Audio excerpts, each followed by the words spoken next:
So in that spirit, I'd like to address a question to Ralph. And I just remembered that we've actually got a microphone right there. Yeah. Yeah. So, Ralph, in a similar vein, your work has explored the theme of eco-psychology. And I'd like to ask you to tell us what it is and how it is distinct from other humanistic or transpersonal psychologies, and as well, what has it incorporated from the native cultures that have been your inspiration?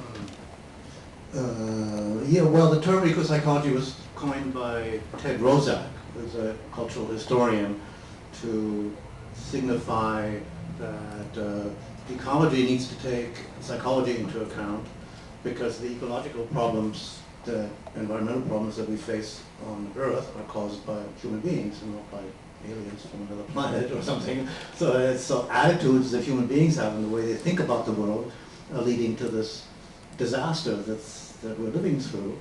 And I'm one of the people who fear, along with many others, that basically we're seeing the collapse of a civilizational model called industrial capitalism that approaches the natural world as resources to be exploited for profit and capital accumulation without regard to the costs that are involved in that or to human values in that. It's not that the people who are engaged in those activities are evil or demonic, but that the system has been created that doesn't operate according to any other rules than the rule of accumulating profit. And one of the things I write about in my book Green Psychology and my other books too is the whole notion of cultural transformation. So, and I think it's so interesting, your book is one example of many different projects that have been written about in past years where Westerners have gone and attempted to engage a fourth world, what's often called a fourth world culture. You know, the indigenous peoples called fourth world. It's actually, I argue, the first world. It should be called the first world because it was the original world, the original culture of hunter-gatherers and village cultures and living in a subsistence. You see, what's wrong with subsistence living? I mean, you live because you want to support your children and your family and the unfolding of the environment, and not because you want to make profit and sell it elsewhere. So. Anyway, there are people who have written about African cultures, South American and Asiatic, and trying to learn from that. So there's a tremendous kind of, I see a kind of a rebalancing taking place on the culture, very much needed because there's an I sometimes think of it as the north-south, you know, the northern part of the hemisphere where the industrial capitalist exploitation model has been concentrated, and the southern resources and people have been, environments have been degraded in the southern hemisphere. And here we're seeing this very strange thing that from the heart of the Amazon and these other African jungle, the iboga plant from Congolese equatorial Africa is used in the treatment of drug addiction, all these possibilities, completely different healing models and a recognition of the spirituality inherent in the natural world, which is totally alien. If you could turn the mics on and off just once, I think we're just getting some feedback. Why don't we shut off the mic and switch to this one? Yeah, let's just switch to that. Yeah, that's good. It's the spirit. It's coming through. They agree. Is that one off? Yeah. Still coming through. Well. It's because it's coming that direction. Well, maybe I just. Well, what you say? Yeah, just use that for now. I'm gonna see if I can do some EQ. Yeah. So, just one other thing. In my book on ayahuasca, I take a slightly different tack. I mean, it's a collection of articles about the science, the chemistry, the botany, and so forth. And then there's accounts by Westerners who've experienced ayahuasca either in South America or in a what I call a sort of hybrid shamanic psychological framework. I basically talk about 4 different frameworks. One is the traditional shamanic approach that you've talked about very eloquently, and also Eduardo Luna has written very much about Vegetalismo, and really I would say I've learned about ayahuasca from Eduardo Luna, and and Terence McKenna, and also Michael Horner, who has done so much to bring shamanism into the awareness of the modern world. And then there's the model of psychoactive or hallucinogenic drugs and plants, which is the model that I first became aware of when I was a graduate student at Harvard with Leary and Alpert, where we didn't know anything about shamanism. We didn't have a clue what that was, or that there existed traditions of using these things. This is just drugs that came out of pharmacology.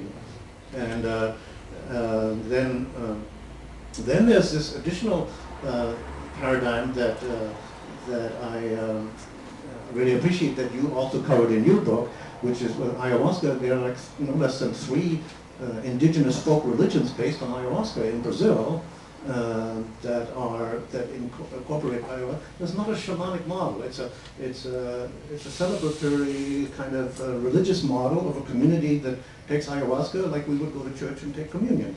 And then they sing songs and like hymns, sort of like spirituals and like that, and dance, and they don't really talk about their experiences and don't have any healing experiences. They're not looking for that. There's very community bonding.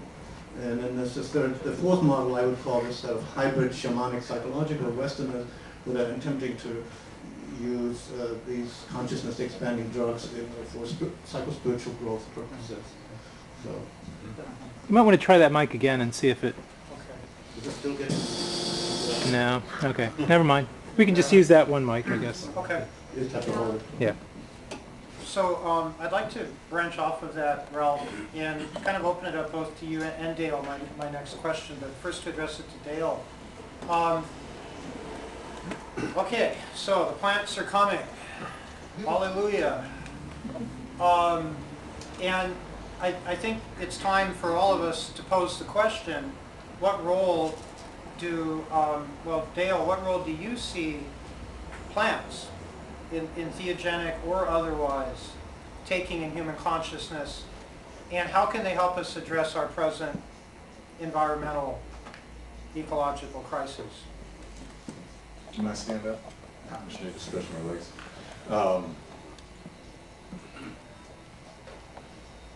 Well, we get our consciousness from plants, and in a metaphorical sense, and in poetic truth, we really are plants with legs. We can't live without them. We exist because of them. Every carbon atom in our bodies at one time passed through a chloroplast membrane.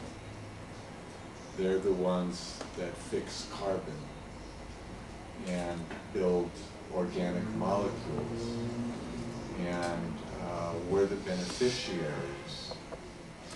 And it's easy, amid all of our technology, to forget this,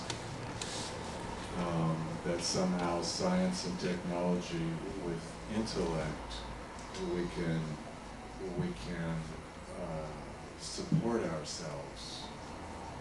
And actually it's more accurate to think of us as being the fruits of this large plant that has its roots in the earth and its fingers in the sun.